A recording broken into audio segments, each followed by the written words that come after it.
тек қана пайдалы ақпарат беруге, құр сылдыр сөзбен, сылдыр сумен сіздерді алдырқатпауға тырысып, барынша қатты дайындалдым. Сондықтан егер жақсы түсініп осы сабақтарды тыңдайтын болсаңыздар, барлық айтылған тапсырмаларды жасайтын болсаңыздар, сізде нәтиже болмауы мүмкін емес. Қаншама миллионерлердің наставнигі, менторы ретінде айтатыным, нәтиже жасаған адамның барлығы бірінші әрекеттен бастаған. Сондықтан бүгінгі сіздің бисмиллах ең алғашқы әрекетіңіз дәл қазір осы сабақтан басталып тұр. Сіз бостан-бос отырған жоқсыз, құлағыңызбен мені тыңдап отырсыз. Бұның өзі әрекет. Олай болса, фокус тек қана менде болсын, менің айтылған сөзімде болсын, біз бастаймыз.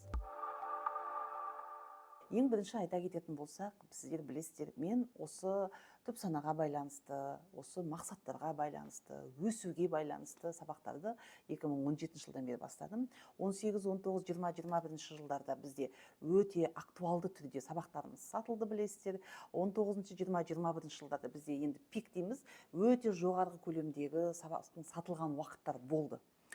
Бұл туралы не айтқым келіп отыр? Яғни 17 жылдан бері қазақ қоғамына осы ойға байланысты, сөзге байланысты сабақтар беріп жүрген психолог маман ретінде бір нәрсені айта кеткім келеді. Қараңыздар, жалпы марафондар арзан түрде беріледі, қымбат түрде беріледі. Бізге былай айтқан кезде барлығы бір дүние сияқты. Мысалы үшін бір балықты алатын болсақ, кейбір ресторанда оның бағасы 5.000 теңге болса, кейбір ресторанда оның бағасы 50.000 теңге. Оның тек қана қай жерде сатылып тұрғанына байланысты құны қойылады. Сол сияқты бұл сабақтардың да өзіндік бір құндылығы бар. Не айтқым келіп тұр? Мысалы, сіздің басыңыз ауыратын болса, сіз анальгиямен бас ауруын қойдыра аласыз. Немесе сіз басыңыз ауырса, дәрігерге барып, анализ тапсырып, МРТ-ға тапсырып, басым не үшін ауырды? Осының салдарын білуге тырысасыз. Яғни марафон мен бүгінгі осында өтіп жатқан ауқымды курстың айырмашылығы осында. Бұл терең жұмыс. Бұл аналгиямен басымды алған қоя салғызып, ертеңгі күні қайттан басым ауырып тұр, қайтадан аналген іздеп, бір күні қарасақ аналген көмектеспейді, біз уже баралгенге көшеміз деген сияқты. Бұл алдарқату емес. Бұл кез келген проблеманың түбегейлі шешімін табу. Түбегейлі шешім табу дегеніміз не? Тамырына үңілу. Бүгінгі біздің сабағымыз триггер деп аталады. Қазіргі қоғамда не көп? Сабақ көп. Білімі бар адамда, білімі жоқ адамда сабақ беріп жатыр. Бұның қандай зияны тиіп жатыр қоғамға? Көп адамдардың травмасы оянған, яғни әр жағдайда триггер етіп тұрады бізді, жанымызға, бойымызға тиіп тұрады. Және де осындай халде жүрген адамдар өте көп.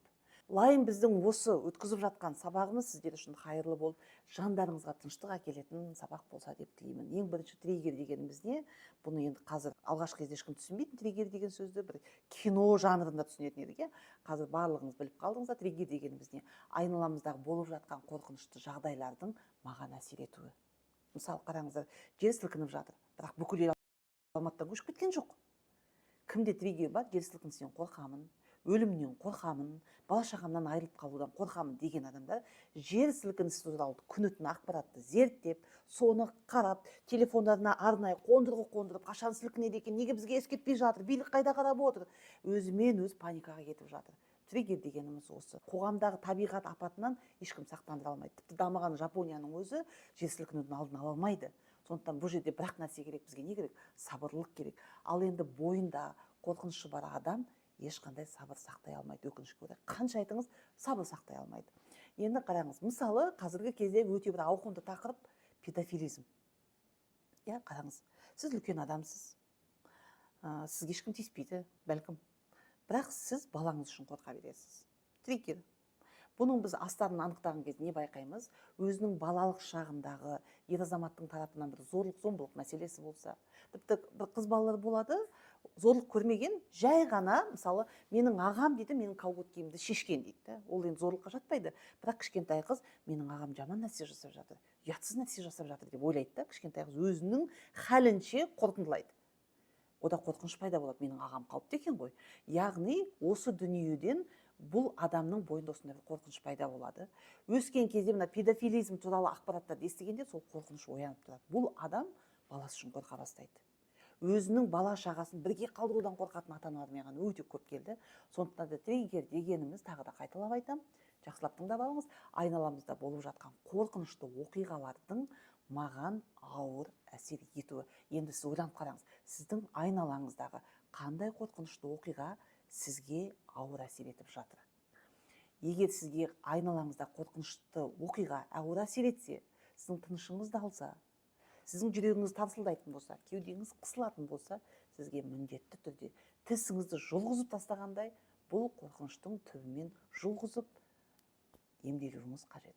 Бұл жай ғана кетіре салатын дүние емес, бұл бояу емес кетіретін, бұл кәдімгі ем, бұл диагноз. Сондықтан да диагнозбен күреспейміз, диагнозды емдеуіміз қажет. Яғни триггердің түп тамырын зерттесек, біз жанның жарақаты, жан ауруын байқаймыз. Ал жан ауруын қайткен күнде де біз емдеуіміз қажет. Марафонның аты неліктен миллионер деп аталынып отыр? Мен бір нәрсеге көзім жетті. Жалпы неге адамның барлығы миллионер емес деген сұрақтың жауабын іздеп көрейік. Қараңыз, мысалы бізде қазір жылдық менторлық топ бар, ол жерде өте аз адам отыр. Сол топқа жақында мен бір қызды қостым. Сол қызға айтамын: ай сайын сен қанша тауып отырсың? Ол қыз айтады: мен ай сайын 5 миллион теңге ақша табамын. Мен айтамын: 5 миллион теңге саған жете ме? Жетпегесін сізге келіп тұрмын. Жақсы, онда 50 миллион жете ме? Жақсы, 50 миллионмен жұмыс жасайық. Енді ол қызды 50 миллионға жеткізу үшін біз қандай қорқыныштары барын білу керекпіз. Енді қараңыздар, көптеген адамдарға біз айтамыз: қандай үйді қалайсың десек, ол айтады: 2 бөлмелі үй дейді.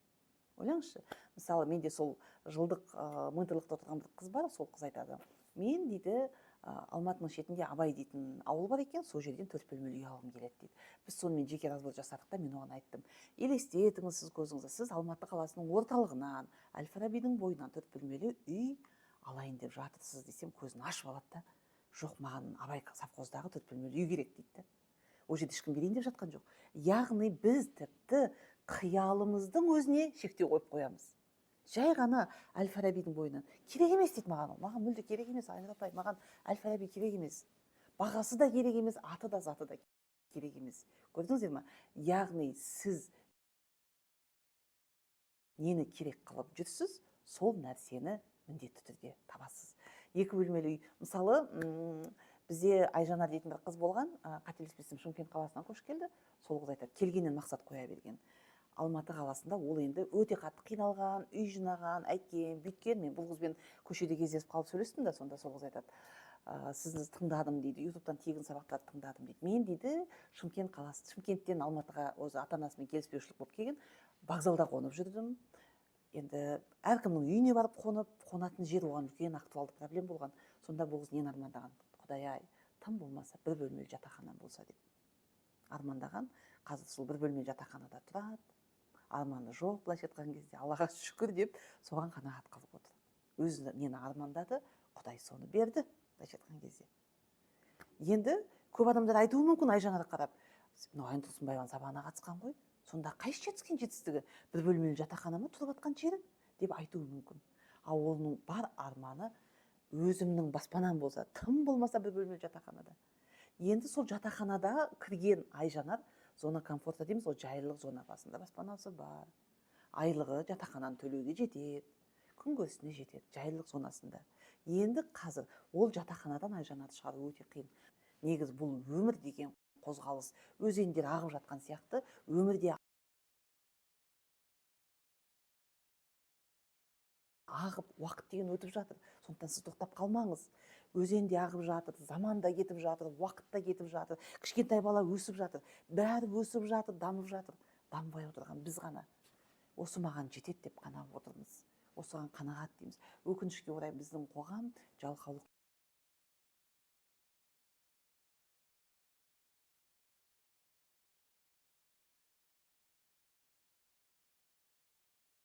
мен қанағатты өте қатты шатастырып жатыр. Қанағат дейміз, басымда баспанам бар, ішетін тамағым бар, бәрі бар. Бірақ мен осы болды маған жетеді деп мен мешелдікке кетпеймін ғой, осы маған жетеді деп отырмаймын. Қанағат ету деген нәрсе қай кезде беріледі? Мысалы үшін мен барымды бөлісу керекпін, менде бар ғой, бөлісу деген дүниені. Ал енді жалқаулықты біз ешқандай да қанағатпен шатастыра алмаймыз. Жалқаулық дегеннің өзінде біз көбінесе көп әйелдер келеді: мен ажырасам, күйеуім жалқау жатады. Жалқаулық деген онда диагноз емес, прокрастинация деп айтыламыз. Жалқаулық дегеніміз бұл да бір триггер. шындап келгенде. Өйткені жалқаулықтың артында қорқыныш бар. Мен бір нәрсе жасасам, бірдеңені бүлдірем. Мен бір нәрсені жасасам, бәрібір нәтиже шығара алмаймын. Бұл балалық кезінде өте көп шектеу көрген, өте көп таяқ жеген, не нәрсені жасаса да айналасынан қолдау көрмеген адамдарға тән диагноз. Бұл емдеу керек, бұны емдеу керек. Яғни адам, сенің қолыңнан бәрі келеді. Сен мықтысың, сен ақылдысың. Бүкіл әлем сенің қолыңда. Менің жасағанымды сен жасайсың, сенің жасағанымды мен жасаймын деген түсінік келген кезде, мен жасай алады екенмін ғой деген кезде, адам міндетті түрде тұрады. Сондықтан да жалқаулықпен күреспейміз, жалқаулықты емдейміз. Біздің өмірімізде көрмеген оқиғалар бізге триггер бола ала ма деген дүние бар. Әрине бола алады. Жалпы мынау марафонның алғашқы күнде әйелдер қауымына бір жақсы нәрсені айтқым келіп тұр, иә. Мысалы, менде бір келіншек жұмыс жасаған, бұл келіншектің апасында, атасында жаңағы алкогольді тұрақты түрде пайдалану. Хронический алкоголизм дейміз ғой, осындай дерт болған. Апасы мен атасы ішетін болған. Әрине бұның әке шешесі ажырасады, одан кейін анасы ішетін болған. Қазір өзі ішкілікке салынып жүр да, өзінің 3 қызы бар. Қараңыздаршы, өзі де күйеуіне ажырасып кеткен. Бұл жерде біз бұның тегінен келе жатқан үлкен бір дертті көріп тұрмыз. Жаңа ішкілікке құмарлық және де қайта-қайта ажырасу ситуациясының кездесуі. Жалпы кеңес үкіметінің тәрбиесін көрген біздің ата-аналарымызда, олардың ата-аналарында ішкілік деген норма болып қалыпты жағдай болып қалғанда, қазіргі кездің өзінде біз жастардың арасынан нені байқаймыз? Қазір енді ішкілікке салыну енді модада емес дейміз ғой, тойларда қазір халал тойымыз, бірақ жастардың арасында өте көп таблетка қолдану түрлі, синтетикалық таблеткаларды қолдану белең алып кетті. Тіпті мектеп оқушыларының арасында жаңа таблеткалардың сатылуын бәрін көріп жатырмыз. Бұл енді үлкен қоғамның дерті. Біз қоғаммен алыса алмаймыз, біз тек қана өзімізбен, өзіміздің отбасымызбен ғана жұмыс жасай аламыз. Сондықтан да бұл жерге қатысып отырған әр әйел үлкен бір жауапкершілікті сезініңіздер. Қараңыздар, жаңағы келіншектің аты жөнін айтпай ақ қояйын, атасы мен апасы ішкілікке салынған, одан кейін атасы мен апасының 4 баласы болған, 4 баласының 3-еуі ішкілікке салынған, біреусі дәрігер, бәрі жақсы ода. Енді қараңыздар, 3 ішкілікке салынған 3 қыздың біреуі, мына менің оқушым, менің пациентім деп айтсам болады. Бұл кісі де күйеуінен ажырасқан 3 қызы бар. Қараңыз, мына тектен келе жатқан ішкілік қызға берілді, қыздан мына қызға берілді. Ажырасу мына қызда болды, қыздан бұған болды. Енді бұл әйел өзінің 3 қызына осы алкогольға тәуелділікті, осы ажырасу деген дүниені, осы жаңағы, бұл енді қоғамның неше түрлі арсыздықтары кетіп қалады, ішкіліктің айналасында. Осы дүниелермен қыздарым ауырмаса, қыздарым емделсе деген жауапкершілікпен маған келіп отыр. Қараңыздар, сіздер нені білу керексіздер? Сіз тазаланғанда, сіз өзгергенде, сіздің генетикаңыз, сіздің өрім бұтағыңызға дұрыс тәрбие, дұрыс қан, дұрыс тек баратын ұмытпауларыңыз керек, әйелдер қауымы. Сондықтан бұл Алланың пешіне маңдайыма жазылған деп қоя салмаңыздар. Аллах тағала айтады Рағыз сүресінде, қандай да бір қауым өздерін өзгертпейінше, мен олардың халдерін өзгертпеймін дейді. Өзіңізді өзгерту деген не? Өзгерту деген жақсы жаққа өзгерту. Ішпей жүрген адам ішсе де өзгеріске жатады. Сондықтан өзгерістің бәрі жақсы деп айтуға болмайды. Жаман жаққа өзгеруге де болады. Сондықтан біз сіздерге айтатынымыз жақсы жаққа өзгерту. Өзіңіздің нәпсіңізбен күресу. Бұл марафонның ішінде тек қана ертең триггер тақырыптары болады, қорқыныштар тақырыптары болады. Осындай жаңағы тектен келе жатқан программаларды өзгерту тақырыптары болады. Осының бәрін біз комплексті түрде алып қараған кезде біз нені білеміз? Адам өзінің дертінен, жан дертінен сауыққан кезде, өзінің мен күресіп нәпсісін қолға алған кезде, өзінің қорқыныш блоктарын жойған кезде, қорқыныш блоктарына қорықпай бетпе-бет кездесіп жұмыс жасаған кезде, кез келген адам, кез келген ақшаны таба алады. Яғни, кез келген адам миллионер бола алады. Аллах тағала айтқан жоқ, сенің маңдайыңа кедейлік жазылған, сен кедей болып қаласың деген жоқ қой. Аллах тағала айтты, қандай да бір қауым өздерін өзгертпейінше, мен олардың халін өзгертпеймін деді. Бұл бірінші. Екінші, қандай да бір адам бай болғысы келсе не деді? Бай болуға арналған дұғалар берілді бізге. Туған достармен қарым-қатынас жақсартсын деді бізге. Садақа берсін деді. Садақаны қанша берсең де кедей болып қаласың деген жер жоқ ешқандай да. Яғни барлық амалдарды жасауымыз керек. Яғни біз армандаған өмірді бізге ешкім сыйламайды.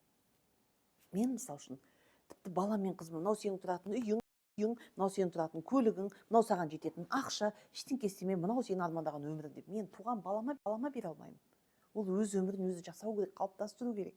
Түсінесіздер ме? Енді біздің курсымыздың аты миллионер деп аталынғаннан кейін мен сіздерге ақшаға байланысты триггерларды айта кеткім келеді. Мысалы, менің топтық менторымда бір қыз бар, 5 миллион теңге чекпен келіп тұр, 50 миллионға біз оның чегін көтеру үшін жұмыс жасап бастадық. Енді ол қыз маған айтады: Айнұр апай, 50 миллион деген сөзді айтсам, менің жүрегім тарсылдап жатыр дейді. Триггер. Не үшін тарсылдап жатыр? Яғни оның миында 50 миллион ақша өте қауіпті.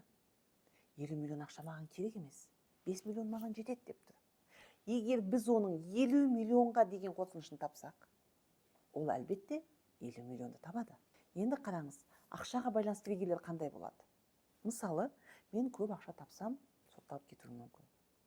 Мен көп ақша тапсам, айналам мені жек көріп кетуі мүмкін. Өйткені біздің қоғам байларды жек көреді. Триггер ма? Триггер. Өйткені біз күнде айтып жатырмыз, ертегі терапиясы. Ертегі дегеніміз терапия. Кішкентай балаға миына, бала әппақ парақтай оның түпсанасына біз программаны жазамыз. Баяғыда бір оңбаған бай болыпты, оның ақылды, адал қойшысы болыпты деу арқылы біз байларды жексұрын қылып көрсету, қатал, оңбаған, және де ең соңында ол бай міндетті түрде бүкіл мал мүлкінен айырылып, жоқшылыққа ұшырап, азаппен өледі деген нәрсемен аяқталады өзі ертегілердің барлығы. Яғни триггер ма? Триггер. Осындай ертегімен нәрленген бала бай болу жаман екен, байлық деген жаман екен деген, қорқынышты екен деген триггерді қалыптастырады. Яғни байлық туралы айтса, оның жүрегі тарсылдап жатады. Мысалы, біздің көптеген ата-аналарымыз да бар, көп ата-аналар баласы ақша келсе бірінші не айтады: қайдан алдың, сен біреуді тонадың ба дейді. Немесе байқап жүр, тыныш жүр, ойбай құрсын, тыныш жүр дейді. Баласы машина алып жатса: ойбай балам тыныш жүрші, айту тыныш жүрші деп дірілдеп қорқа бастайды. Көрдіңіз бе? Яғни триггер деген дүние біздің қоғам миымызға сіңірген, ата-анамыз сіңірген, отбасымыз сіңірген, айналамыз сіңірген бізге қорқыныштар. Қорқыныштар кеткен сайын адамда ризық та көп болады, жететін жетістік те көп болады. Брайан Трейси айтады: бай адам дегеніміз ақшасы көп адам емес, бай адам дегеніміз қорқынышы жоқ адам дегеніміз.